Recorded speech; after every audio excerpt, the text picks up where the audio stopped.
അന്ന ഭാഗം 18. കഥയിലേക്ക് പോകുന്നതിന് മുൻപ് ഒരു കാര്യം. നിങ്ങളുടെ വിലയേറിയ സപ്പോർട്ടിലൂടെയാണ് ഇതുപോലുള്ള കുറേ വീഡിയോസൊക്കെ ചെയ്യാനായിട്ടുള്ള ഒരു പ്രചോദനം. അതുകൊണ്ട് തന്നെ നിങ്ങളുടെ ലൈക്സും കമൻസും പ്രതീക്ഷിക്കുന്നു. ഇനി നമുക്ക് കഥയിലേക്ക് പോകാം. ലോക്കർ റൂമിലേക്ക് പോയിട്ട് കുറേ അധിക നേരമായിട്ടും അന്നയെ കാണാത്തതുകൊണ്ട് പ്രിയ അവിടേക്ക് തിരക്കി വന്നു. ലോക്കർ റൂം പുറത്തുനിന്ന് പൂട്ടിയതായി മനസ്സിലാക്കിയ അവൾ അവിടെ നിന്നും തിരികെ പോകാനൊരുങ്ങിയ അവൾ അങ്ങോട്ട് നടക്കാനൊരുങ്ങവേ പ്രിയയുടെ കാതുകളിൽ ലോക്കർ റൂമിൽ നിന്നും ആരുടെയോ നേരിയ ഞരക്കം കേട്ടു. അവൾക്ക് സംശയം തോന്നി പിന്നിലേക്ക് നടന്നു. പുറത്തുനിന്നുള്ള ലോക്ക് മാറ്റി വാതിൽ തുറന്നു. ഒരു നിമിഷം പ്രിയ അകത്തെ കാഴ്ച കണ്ട് ഞെട്ടിത്തരിച്ച് പിന്നിലേക്ക് ആഞ്ഞു. രക്തത്തിൽ കുളിച്ച അബോധാവസ്ഥയിൽ നിലത്ത് കിടക്കുന്ന അന്നയുടെ അരികിലേക്ക് അവൾ വേഗത്തിൽ പാഞ്ഞെടുത്തു. നിലത്ത് കിടക്കുന്ന അന്നയുടെ അരികിലേക്ക് ഇരുന്നു കൊണ്ട് പ്രിയ അവളുടെ തല തൻ്റെ മടിയിലേക്ക് വെച്ചു. അന്നേ, എന്താ പറ്റിയത് നിനക്ക്? പ്രിയ അലറിക്കരഞ്ഞുകൊണ്ട് അവളോട് ചോദിച്ചു. അന്നയുടെ തലയിൽ നിന്നും വാർന്നൊഴുകുന്ന രക്തം പ്രിയയുടെ വസ്ത്രങ്ങളിലേക്ക് പടർന്നു. പെട്ടെന്ന് എന്തു ചെയ്യണമെന്നറിയാതെ ഒരു നിമിഷം ആലോചിച്ചുകൊണ്ട് പ്രിയ അന്നയെ സൂക്ഷ്മമായി നിലത്തേക്ക് കിടത്തിയ ശേഷം വേഗത്തിൽ പുറത്തേക്കോടി. പുറത്തേക്കിറങ്ങിയ പ്രിയയുടെ കണ്ണുകൾ ക്യാമ്പസിൻ്റെ നടുമുറ്റത്തായി ബാസ്കറ്റ്ബോൾ കളിച്ചുകൊണ്ടിരിക്കുന്ന ഫെലിക്സിലേക്ക് തറഞ്ഞു നിന്നു. ഫെലിക്സേ! പ്രിയ ദൂരെ നിന്ന് അവനെ ഉറക്കെ വിളിച്ചു. അകലെ അപരിചിതയായ ഒരു പെൺകുട്ടി പരിഭ്രമത്തോടെ തന്നെ വിളിക്കുന്നത് ശ്രദ്ധിച്ച ഫെലിക്സ് കളിക്കിടയിൽ എന്താണെന്ന ഭാവത്തോടെ അവൾക്കരികിലേക്ക് ഓടി വന്നു. രക്തത്തിൽ കുതിർന്ന അവളുടെ വസ്ത്രങ്ങളിലേക്ക് ഫെലിക്സ് സംശയത്തോടെ നോക്കി. ഫെലിക്സേ, അന്ന, അവള് ലോക്കർ റൂമിൽ. കിതപ്പുകളാൽ മൂടി അവളുടെ വാക്കുകൾ മുഴുവനാക്കാൻ പ്രിയയ്ക്ക് സാധിച്ചിരുന്നില്ല.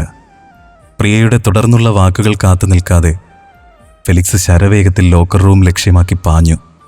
അന്നയ്ക്കെന്തോ അപകടം സംഭവിച്ചിരിക്കുന്നു എന്ന കാര്യം അവനുറപ്പായിരുന്നു.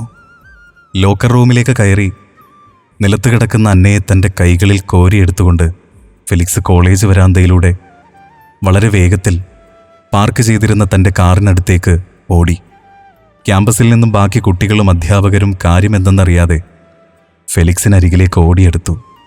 ഫെലിക്സിൻ്റെ നെഞ്ചിലേക്ക് ചേർത്ത് വെച്ചിരിക്കുന്ന അന്നയുടെ മുഖം രക്തവർണ്ണങ്ങളാൽ മൂടപ്പെട്ടിരുന്നു. ഫെലിക്സിൻ്റെ ഹൃദയം കഠിന വേദനയാൽ തുടിച്ചു. ആ തുടിപ്പുകൾ തൻ്റെ ഇടനെഞ്ചിൽ ചേർന്ന് കിടക്കുന്ന അന്നയുടെ ഹൃദയത്തിനും പുതുജീവൻ നൽകിക്കൊണ്ടിരുന്നു. അവൻ്റെ കണ്ണുകളിൽ നിന്നും ഒരു തുള്ളി കണ്ണുനീര് അവളുടെ രക്തം പടർന്ന കവിളുകളിലേക്ക് വീണ് ചിതറിത്തെറിച്ചു. അവൻ്റെ പ്രണയിനിക്കായി ആദ്യമായി തന്നിൽ നിന്നും അടർന്നു വീണ കണ്ണീർ. IC യൂണിറ്റിൻ്റെ പുറത്തായി നിരത്തിയിട്ടിരുന്ന ഒരു കസേരയിലിരിക്കുമ്പോൾ ഫെലിക്സിൻ്റെ മനസ്സ് അന്നയിൽ തന്നെയായിരുന്നു. ലോക്കർ റൂമിനുള്ളിൽ എന്താണ് സംഭവിച്ചതെന്ന് അന്നയ്ക്കല്ലാതെ മറ്റാർക്കും അറിയില്ല. അവളെ ആരെങ്കിലും ഉപദ്രവിക്കാൻ ശ്രമിച്ചതാകുമോ എന്ന് ഫെലിക്സ് 1000 ആശങ്കകളോടെ ചിന്തിച്ചു. പ്രിയയും ഫെലിക്സിനോടൊപ്പം ഹോസ്പിറ്റലിലേക്ക് വന്നിട്ടുണ്ടായിരുന്നു. അവളും അന്നയുടെ അവസ്ഥയിൽ മനംനൊന്ത് ഫെലിക്സിനൊപ്പം തന്നെ ഉണ്ടായിരുന്നു. ICUവിൻ്റെ വാതിൽ തുറന്ന് ഡോക്ടർ പുറത്തേക്ക് വന്നു. ഫെലിക്സ് കസേരയിൽ നിന്ന് എഴുന്നേറ്റ് ഡോക്ടറിനരികിലേക്ക് ആദിയോടെ നടന്നു. പേടിക്കാനൊന്നുമില്ല, അന്നയ്ക്ക് പ്രത്യേകിച്ച് പ്രശ്നങ്ങളൊന്നുമില്ല. തല ശക്തിയായി ഇടിച്ചതുകൊണ്ട് കുറച്ച് ആഴത്തിൽ മുറിവ് പറ്റിയിട്ടുണ്ട്. കൂടെ നല്ല ബ്ലീഡിങ്ങും ഉണ്ടായിരുന്നു. 2-3 സ്റ്റിച്ച് ഇടേണ്ടി വന്നു. ഒരു 2-3 മണിക്കൂറിന് ശേഷം നിങ്ങൾക്ക് കൊണ്ടുപോകാം. ഇപ്പോൾ സെഡേഷൻ്റെ മയക്കത്തിലാണ്. അന്നയ്ക്ക് മറ്റു പ്രശ്നങ്ങളൊന്നുമില്ലെന്നറിഞ്ഞ ഫെലിക്സ് ആശ്വാസത്തോടെ ഡോക്ടറിൻ്റെ മുഖത്തേക്ക് നോക്കി. പ്രിയയുടെ കണ്ണുകൾ സന്തോഷത്താൽ നിറഞ്ഞു. അവരെ മറികടന്ന് മുന്നോട്ട് നടന്നു പോയ ഡോക്ടർ തിരിഞ്ഞ് ഫെലിക്സിനരികിലേക്ക് നടന്നു വന്നു. നല്ല ബ്ലീഡിംഗ് ഉണ്ടായിരുന്നു.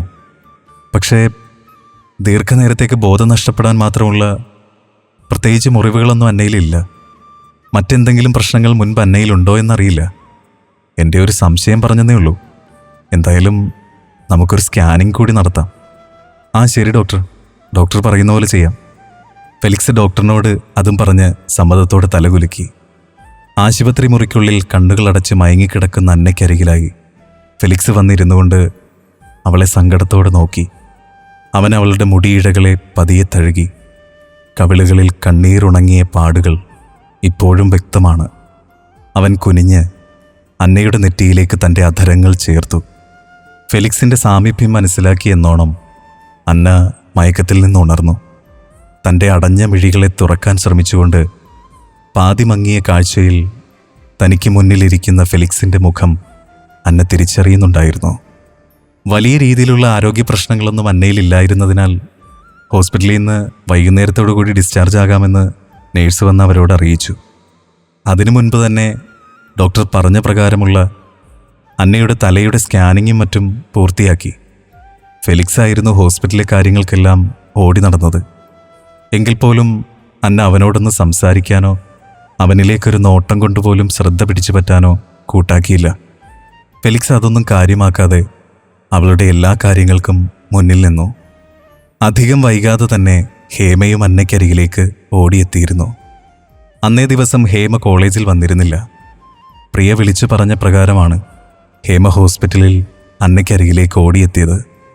ലോക്കർ റൂമിനുള്ളിൽ തലയിടിച്ചു വീണതാണെന്നുള്ള നുണ അന്ന ഫെലിക്സ് അടക്കം എല്ലാവരോടും പറഞ്ഞു. പക്ഷെ ആർക്കും ആ കാര്യത്തിൽ പൂർണ്ണമായ വിശ്വാസം അവളിൽ വന്നിരുന്നില്ല. എങ്കിലും ഈ അവസ്ഥയിൽ കൂടുതലൊന്നും ചോദിച്ച് അന്നയെ ആരും ബുദ്ധിമുട്ടിച്ചതുമില്ല. ഡിസ്ചാർജ് ആയ ശേഷം ഫെലിക്സ് തൻ്റെ കാറിൽ അന്നയെ വീട്ടിലേക്ക് കൊണ്ട് വിടാമെന്ന് നിർബന്ധം കാട്ടി. പക്ഷെ അവിടെയായിരുന്നു അന്നയ്ക്കുള്ള മറ്റൊരു അപകടം പതിയിരുന്നത്.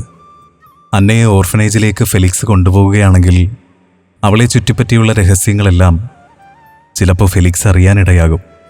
അത് അന്ന ഭയപ്പെട്ടു. കാര്യം മനസ്സിലാക്കിയ ഹേമ തന്ത്രപൂർവ്വം ഇടപെട്ട് അന്നയെ അവളുടെ കാറിൽ വീട്ടിലേക്ക് കൊണ്ടുപോകാമെന്ന് തറപ്പിച്ച് പറഞ്ഞു. തന്നോടൊപ്പം വരാൻ അന്ന കാട്ടുന്ന വിസമ്മതം കാരണം ഫെലിക്സ് കൂടുതൽ അവരെ നിർബന്ധിക്കാൻ നിന്നില്ല. ഹേമയുടെ കാറിൽ അന്നയെ ഓർഫനേജിലേക്ക് കൊണ്ടുവിട്ടു. തലയിലെ മുറിവിൽ ബാൻഡേജുകൾ ചുറ്റി അവശനിലയിൽ കാറിൽ നിന്നിറങ്ങിയ അന്നയെ കണ്ടുകൊണ്ട് വെപ്രാളത്തോടുകൂടി അമലാമ്മ അവൾക്കരികിലേക്ക് ഓടി വന്നു. ഹേമയും പ്രിയയും കൂടി അമലാമ്മയെ കാര്യങ്ങൾ പറഞ്ഞ് മനസ്സിലാക്കി സമാധാനിപ്പിക്കാൻ ശ്രമിച്ചു. പിന്നീട് 2 ദിവസത്തേക്ക് അന്ന കോളേജിലേക്ക് എത്തിയിരുന്നില്ല. ഡോക്ടർ പറഞ്ഞ പ്രകാരം 2 ദിവസത്തേക്ക് റെസ്റ്റ് എടുക്കണമായിരുന്നു. ഇടയ്ക്കൊക്കെ ഹേമയുടെ ഫോണിലേക്ക് വിളിച്ച് ഫെലിക്സ് അന്നയുടെ കാര്യങ്ങൾ തിരക്കുന്നുണ്ടായിരുന്നു. അവൻ്റെ മനസ്സിൽ അവളെ ഒരു നോക്ക് കാണാനുള്ള ആഗ്രഹം തോന്നിക്കൊണ്ടിരുന്നു. കോളേജിൽ അന്നയില്ലാത്തതിനാൽ ഫെലിക്സും തീർത്തും മൂകനായി കാണപ്പെട്ടു. 2 ദിവസത്തിന് ശേഷം അന്ന വീണ്ടും കോളേജിലേക്ക് പോകാൻ ആരംഭിച്ചു. അന്ന് നടന്ന പ്രശ്നത്തിന് ശേഷം അലീന കോളേജിൽ നിന്നും അപ്രത്യക്ഷമായിരുന്നു. പക്ഷെ അപ്പോഴും അന്ന ലോക്കർ റൂമിൽ സ്വയം തലയിടിച്ച് വീണതാണെന്ന് മറ്റുള്ളവരെ വിശ്വസിപ്പിച്ചതിൻ്റെ കാരണം എന്താണെന്നുള്ളത് അലീനയിൽ ഉത്തരം കിട്ടാത്തൊരു ചോദ്യമായി നിലനിന്നു. അന്ന് വൈകുന്നേരം കോളേജ് വിട്ട ശേഷം അന്ന സ്കാനിങ്ങിൻ്റെ റിപ്പോർട്ട് വാങ്ങാൻ ഹോസ്പിറ്റലിലേക്ക് പോയി. തുടർന്ന് ഓരോ ദിവസവും ഫെലിക്സിനെ അന്ന പൂർണ്ണമായും അവഗണിക്കാൻ തുടങ്ങി. അവൾ അവൻ്റെ അരികിലേക്ക് ഒരിക്കൽ പോലും ചെന്നുപെടാൻ കൂട്ടാക്കിയില്ല. അവളെ തേടി ഫെലിക്സ് ക്ലാസ്സിൽ ചെന്നിട്ട് പോലും അവൾ അവനെ മറികടന്ന് ക്ലാസ്സിൽ നിന്നും ഇറങ്ങിപ്പോയി. അവളുടെ മൗനവും ഈ അവഗണനയും അവനെ ഒരുപാട് വേദനിപ്പിച്ചുകൊണ്ടിരുന്നു.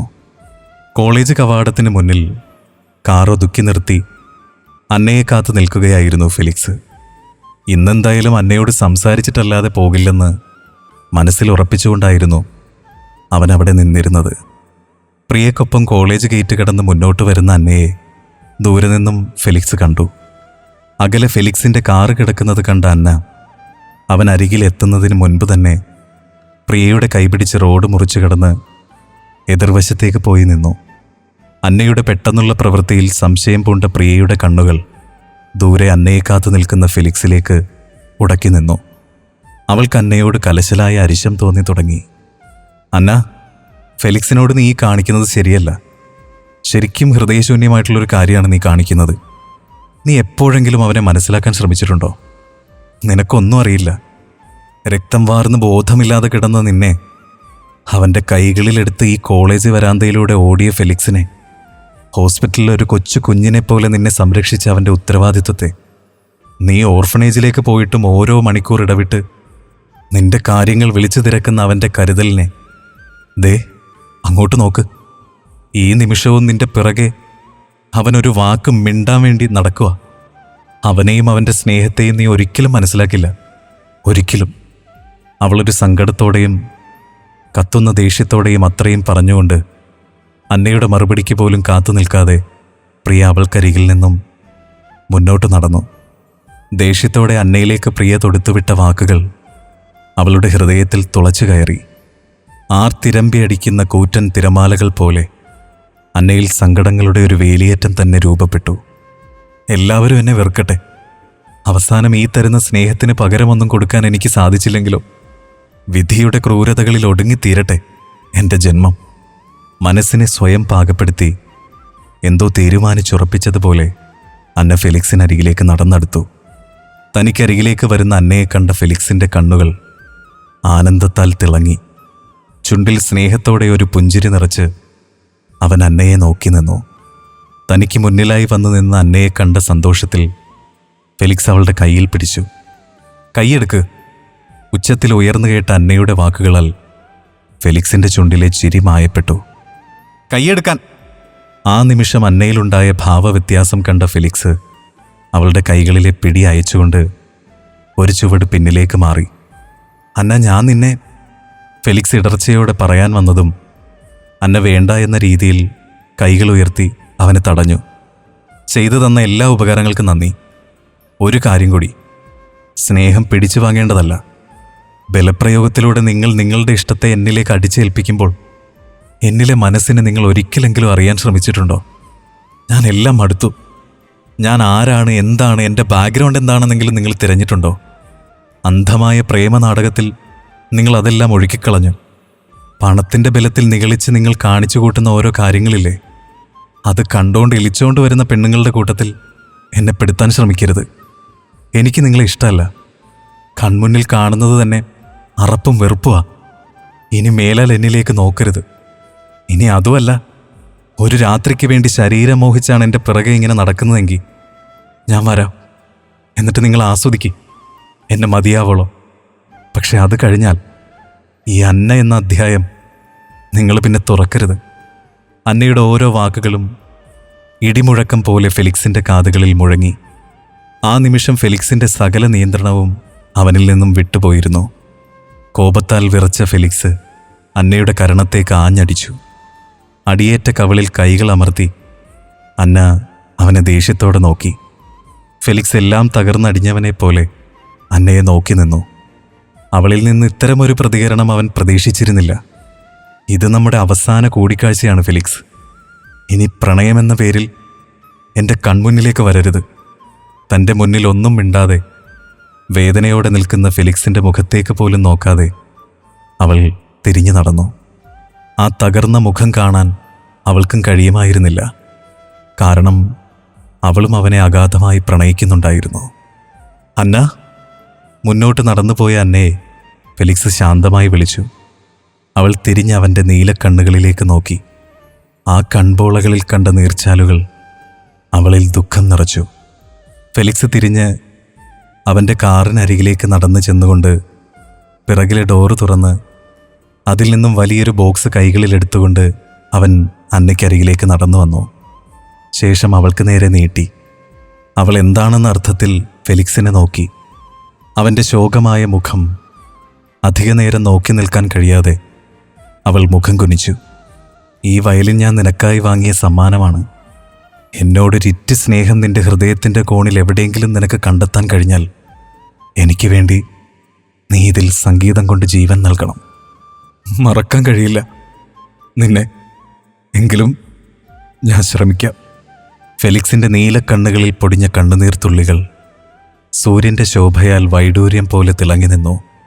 ഭാവഭേദങ്ങളൊന്നുമില്ലാതെ അവൻ്റെ മുന്നിൽ നിൽക്കുന്ന അന്നയുടെ കാൽച്ചുവട്ടിലേക്ക് ആ വയലിൻ വെച്ചുകൊണ്ട് അവൻ കാറിനരികിലേക്ക് നടന്നു. പിടയുന്ന ഹൃദയവുമായി നടന്നകലുന്ന ഫെലിക്സിനെ നോക്കി അന്നയുടെ കണ്ണുകളിലും ഒരു തുള്ളി കണ്ണുനീർ പൊടിഞ്ഞു.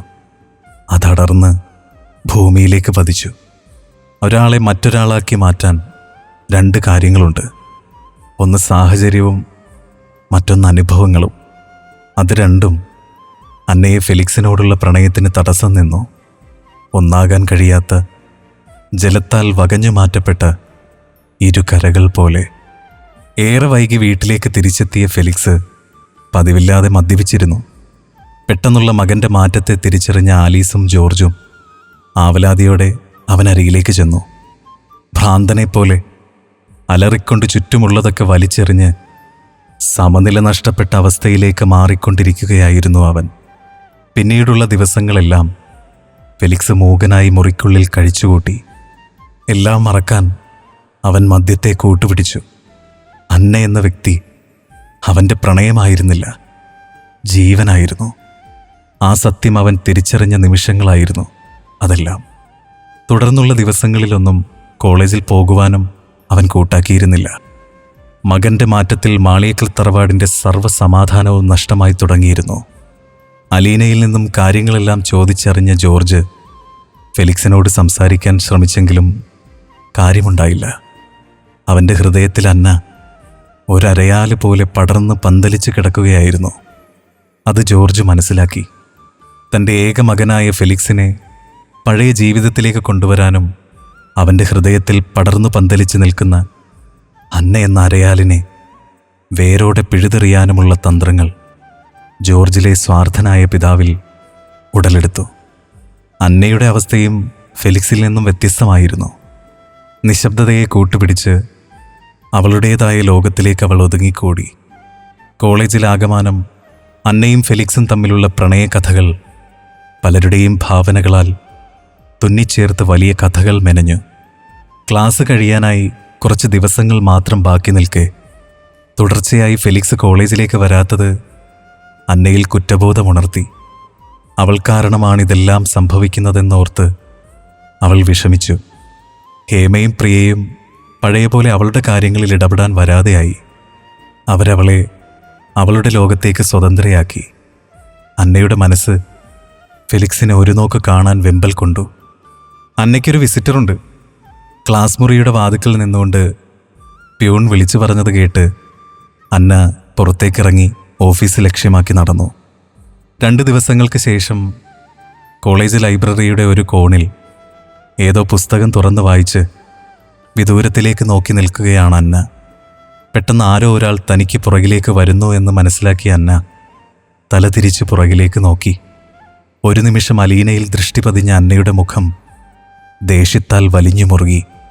കൗശലത്തോടെ ചുണ്ടിലൊരു പുഞ്ചിരി വിടർത്തി അലീന തൻ്റെ കയ്യിൽ കരുതിയ ഒരു മൊബൈൽ ഫോൺ അന്നയ്ക്ക് നേരെ നീട്ടി.